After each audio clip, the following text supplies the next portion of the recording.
Alright, good morning. Nandito ngayon sa Sorsogon City.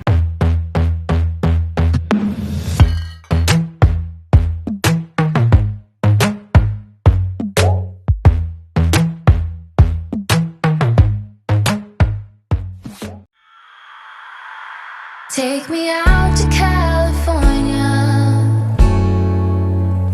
Take me out to California. I feel the day is coming to an end, and my eyes are drawn to southern skies.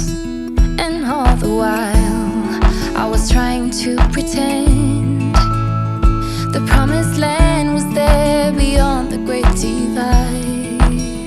But I'll be coming home soon.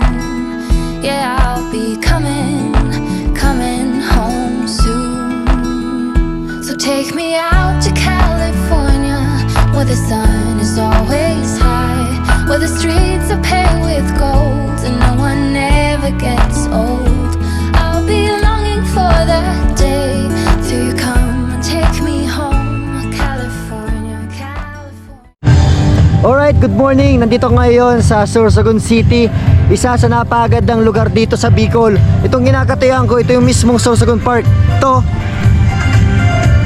Ito po yung Sangguniang Panlalawigan at ito naman yung Government of Sorsogon. Dati nakikita ko lang to sa social media, yung mga images, yung mga videos, yung mga vlog. Ngayon actual kong nakita ang napakagandang Sorsogon City. So kung makikita yung ganda, napakalinis. So ito po yung park. Doon na po sa bandang kaliwa, doon po yung basketball court. So ito po mismo, sentro na ng Sorsogon. So after po dito, sa lugar na to, pupunta naman natin yung Sorsogon Complex. So ito talaga hindi ko mga pinalampas na lugar dito sa lugar na to kasi napakaganda. Ayan, so papasokin natin to.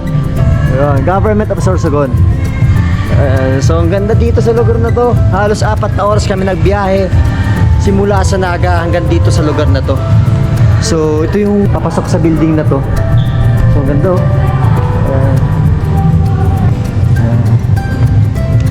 So akit tayo dito sa hagdan na to. Ganda, napakalinis dito. So kahit linggo, bukas ang gusaling ito. Kaso yung mga opisina talagang sarado. Yun, kung may gito ninyo.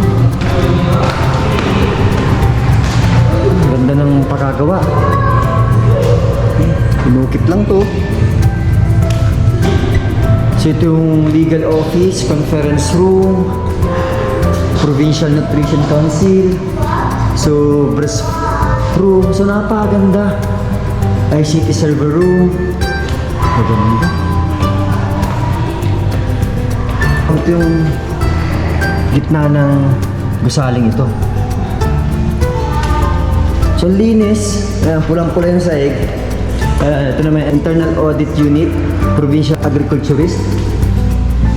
So ganda.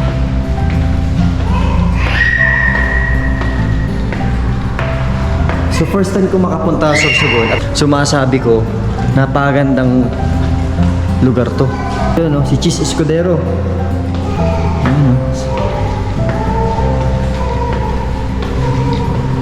So ito naman yung Public Employment Service Office, Provincial Cooperative, Provincial Councilors League, Office of the Barangay Health Workers Federation, Gender and Development Office. So dito sa gusaling ito yung iba't ibang mga opisina. Ganda ng pakapinta.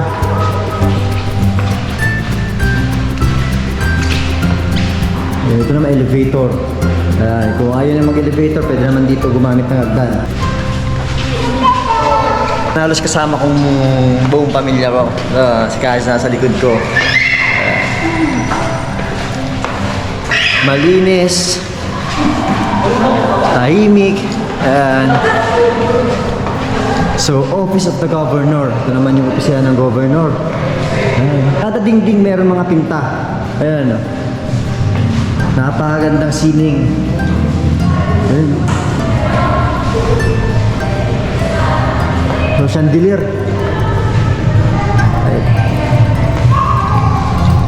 So So napakagandang lugar na to. So kukuha tayo mga photos dito, tapos nagpaalam naman tayo pwede daw gumamit ng drone dito, pero hindi ko lang alam kung meron restriction sa drone dito. Pero sabi ng pulis na nakausap ko, in case na yung purpose ng pag-vlog dito ay mautulungan yung Sorsogon City sa pag-promote ng lugar na to, wala daw problema. So ito yung mga taga Bagakay Albay, itong mga nagpipicture-picture ito kasi kanina nakausap ko sila. So ang ganda sa lugar na to. Ayan. So ito naman yung sa baba. Hello po. Hello. Tapos ito naman yung opisina sa baba. Provincial Assessor. Tapos malawak pa dito. Itong labas na to, ito yung gitna ng opisina. Person with Disability Affairs Office. Ito naman yung kanina nang nasa taas tayo yung pinakita ko sa inyo. Yung may fountain dito kaso lang hindi siya gumagana. Hello po. Ayun no. Ganda ng opisina na to.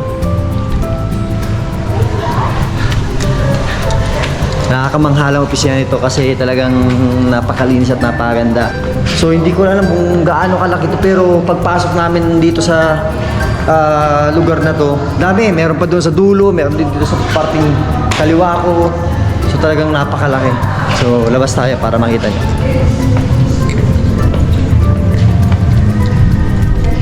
Ayan, paglabas nyo dito sa pintong ito, kita nyo na yung Sorsogon Park. Makikita ninyo. So ang parking area nandoon. Ayun, yung parking area. Ayun, no? Ito na may restoration marker.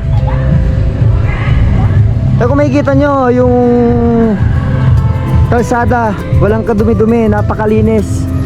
Talagang mininte nila yung kalinisan. So doon po yung entrance doon kami dumaan papasok. Ayun no. Diba?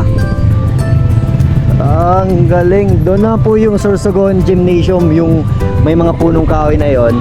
So dito naman yung National Government Center. Tapos sa likod nito, nandito naman po yung Sorsogon Museum. Hindi ko lang alam kung bukas. Sana bukas para mapasok natin. So napakalawak. Pati parking area napakalawak. Ayun. Ganda dito kumuha ng mga photoshoots. Ganda na pa gawa ng lugar na to, ng gusaling ito, ng sitwal na to. Ayan, so problema lang baka sarado ang sarado ang museum. Ito po yung Sorsogon Museum. Ayan, gusto ko sanang pasukin to kaso langanin. Unang-una, linggo tayo pumunta dito, sigurado ang opisina sarado. Pero kung pumunta tayo ditong weekdays, napasok sana natin to. Ito, Museo Sorsogon. Ganda sa loob. Ayun lang sarado, hindi tayo makakapasok ngayon. Ay hindi, bukas to. Yung dumaan. So ito yung restoration marker. Ayan, pasok tayo, try natin. Boss mo ka siya? Good morning. Gumagawa lang ng shoot? Bawal sa loob? Bawal. Pero pwede pumasok. Picture pwede. Sige, tawagin ko na kasamahan ko. Wala nang bayad. 20 isa. Pagbata. Sige. Tawagin ko na kasamahan ko. So ito yung restoration marker. Ayan. The old provincial jail in Sorsogon City. Considered an important cultural property under Republic Act number 1006. So obra, mga rumatun sa visual na presentasyon. So napakalawak ng lugar nila dito. So kung makikita nyo, maganda to pag gabi. So problema, hindi na tayo aabot ng gabi dito kasi mahabang oras pa tayo mag-i-stay dito kung mag-iintay tayo ng gabi dito sa lugar na to. Maganda pagawa ng gusali to. Yung mga lumang bintana, tapos sinirestore na lang nila. Tapos yung mga bakal, napakatibay. Napakatibay ng paggawa nito, Museo Sorsogon. So papasok tayo dito sa Museo Sorsogon. Kaso lang problema, hindi tayo makakapag-shoot sa loob kasi bawal. Photos lang daw pwede, pero yung paggawa ng vlog hindi daw pwede. Tapos ang pagpasok dito sa museum na to, may bayad 20 pesos. Ayan, mag-children tapos mag-adult. Ay, napakalaki, ang ganda. Ayun. So hanggang doon. Ito yung dinadayo ng mga turista tuwing pupunta dito sa Sorsogon, lalo na mga content creator. Ito talaga yung hindi nila pinapalampas. So marami dito pwedeng punta sa Sorsogon, Sorsogon Complex, Sorsogon Boulevard. Yun yung mga iikutin natin. Meron pa tayong pupunta sa Kasiguran, pero hindi ko kasi alam kung gaano kalayo. Pag kinaya natin, pupunta natin yung falls na binibisita ng mga turista doon, na pwede mo akyatin, may hagdan siya, tapos sa dulo makikita mo yung napagandang falls doon. So try natin akyatin. Pero ngayon, ito munang tignan ninyo, ang napagandang Sorsogon. Ayun. Sa main road, pagdaan nyo, makikita nyo na to. Ayun, ito yung makakaakit ng mata ninyo. Tignan nyo, may mga naglilinis. Talaga minimintin nila yung kalinisan ng lugar na to. Kasi alam nyo, pag malinis ang isang lugar, talagang napakasarap puntahan, napakasarap tambayan, at napakasarap na umaga pasyalan. Ayun, mga taga-Baka yan sa Ma'am. Ayan, pagkakalam ko, ito naman yung mga kantin dito, kakasarado kasi linggo, wala naman pasok. Ayun, ang ganda oh. So dito naman sa gilid, sayang hindi gumagana to, siguro fountain to. Kasi hindi lang gumagana. Dito sa gilid, ano na to, parang daanan na rin.